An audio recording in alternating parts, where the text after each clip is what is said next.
Halo sahabat tani, ketemu lagi di channel kami, di channel Taniku Indonesia. Nah, kali ini kami akan membahas manfaat ganda pencampuran pupuk ganda silde, ZPT dan pupuk nutrisi ya pada tanaman di masa vegetatif ya. Nah, sebelum kami bahas, jangan lupa klik tombol subscribe dan lonceng agar selalu bisa mengikuti video-video terupdate di channel kami, di channel Taniku Indonesia. Nah, sebelum mengetahui manfaatnya, terlebih dahulu kita harus tahu isi kandungan dari masing-masing pupuk ya. Yang pertama adalah pupuk ganda silde ini. Kita bisa melihat di belakang kemasan. Nah, isi dari unsur hara dari pupuk ganda silde ini. Yang pertama adalah unsur hara makro yang dimiliki pupuk ganda silde ini, nitrogen sebanyak 20%.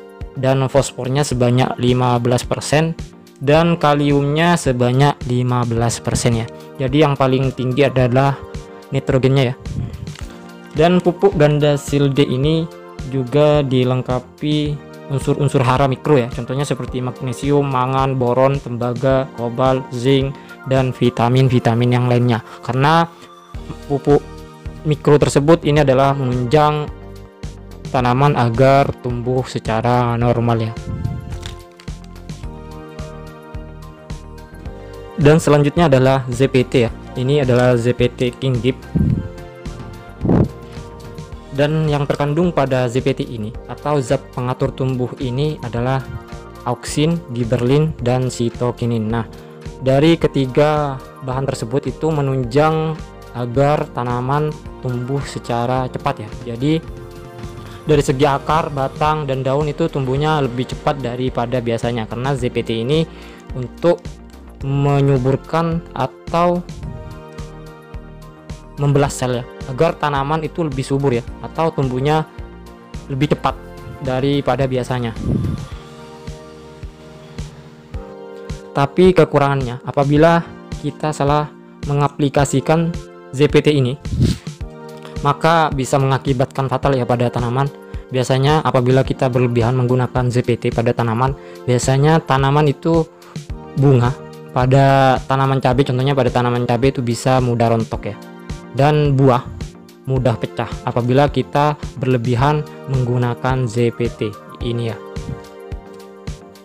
Jadi saran dari kami, apabila ingin menggunakan ZPT ini, kita harus menggunakannya pada masa vegetatif saja, satu kali saja ya, pada umur 15 HST saja ya.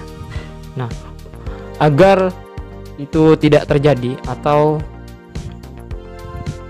bunga tanaman tidak mudah rontok dan buah tidak mudah pecah, kita harus mencampurkan nutrisi ya, contohnya seperti ini ya.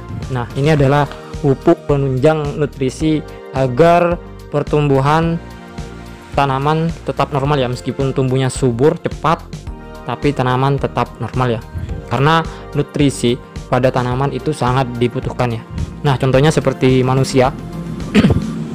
Apabila manusia cuma mengkonsumsi karbohidrat saja itu tidak cukup, contohnya seperti nasi ya, itu kandungannya adalah karbohidrat saja, jadi itu tidak cukup. Jadi kita perlu mengkonsumsi seperti susu, tahu, tempe, sayur-sayuran, daging. Nah, itu adalah nutrisi untuk manusia. Nah, halnya sama juga seperti tanaman juga membutuhkan nutrisi ya. Nah, yang saya pakai nutrisinya adalah produk dari Java Green ini.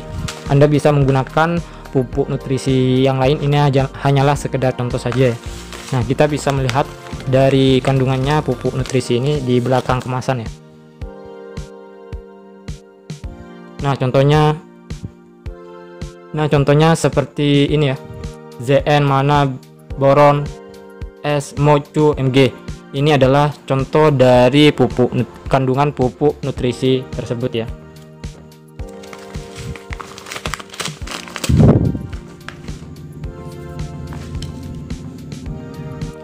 Untuk cara penyampurnya,